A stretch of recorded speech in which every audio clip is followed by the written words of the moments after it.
Toss cinema நேயர்களுக்கு வணக்கம். இந்த வீடியோவில் வந்து பார்த்தீங்கன்னா அருள்நிதி நடித்த டைரி படத்தோட மூவி ரிவ்யூ தான் பார்க்க போகிறோம். அதுக்கு முன்னாடி நம்ம சேனலை இன்னும் நீங்கள் சப்ஸ்கிரைப் பண்ணலன்னா சப்ஸ்கிரைப் பண்ணிங்க.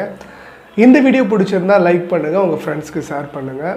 இந்த படத்தை பற்றியான உங்கள் கமெண்ட்ஸ் என்னங்கிறத கமெண்ட் பாக்ஸில் சொல்லுங்கள். இந்த படத்தில் வந்து பார்த்திங்கன்னா அருள்நிதி பல பேர் வந்து லீட் ரோல் பண்ணியிருக்காங்க. டிப்யூட்டி டைரக்டர் இன்னிசை பாண்டியன் தான் வந்து இந்த படத்தை இயக்கியிருக்காரு.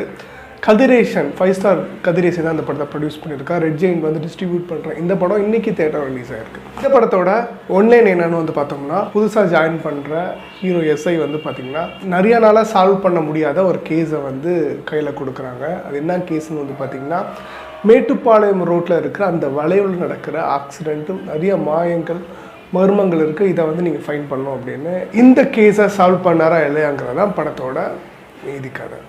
இந்த படத்தை பொறுத்தவரை வந்து பார்த்திங்கன்னா பர்ஃபார்மன்ஸ் ரீதியாக அருள்நிதி அவர் கொடுத்த கதாபாத்திரத்தை ரொம்ப நேர்த்தியாக பண்ணியிருக்காரு தான் சொல்லணும். குறிப்பாக வந்து பார்த்திங்கன்னா அந்த எஸ்ஐ கதாபாத்திரமாகவே வாழ்ந்திருக்காருன்னு சொல்லணும். ஒவ்வொரு சீனில் அந்த ட்விஸ்ட்டை டேர்ன் பண்ணும் போது அவரோட எமோஷனல்ஸ் அந்த ரியாக்ஷன்ஸ் வந்து பார்த்திங்கன்னா டாப் நிச்சயாக இருக்குது. இந்த தடவையும் வந்து பார்த்திங்கன்னா ஒரு ஆக்டராக ஒரு பர்ஃபெக்டான ஸ்கிரிப்டை வந்து அவர் தேர்ந்தெடுத்திருக்காருன்னு தான் சொல்லணும்.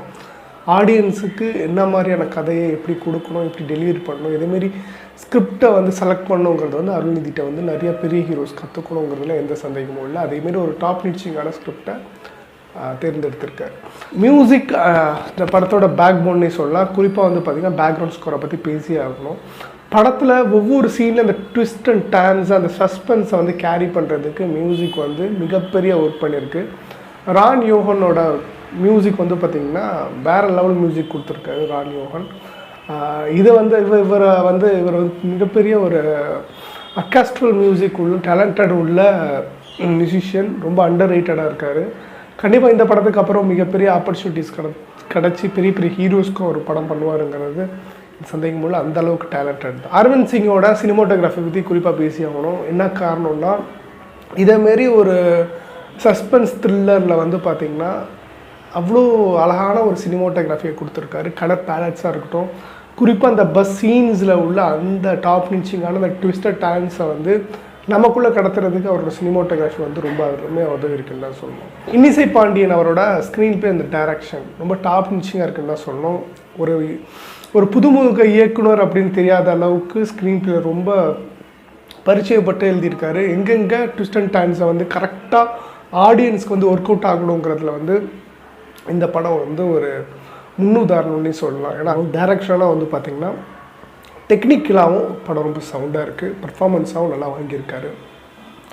நெகட்டிவ் அப்படின்னு வந்து இந்த படத்தை பற்றி பேசணுன்னா, படம் ஆரம்பிச்சதுல அந்த கதை போகிற வரையும் அந்த ஸ்லோ பேஸில் போகுது. அந்த பஸ் உள்ள படம் போனதுக்கப்புறம் படம் அதுக்குள்ளே முடிஞ்சிடுச்சு அப்படி தோன்ற அளவுக்கு இருக்குது.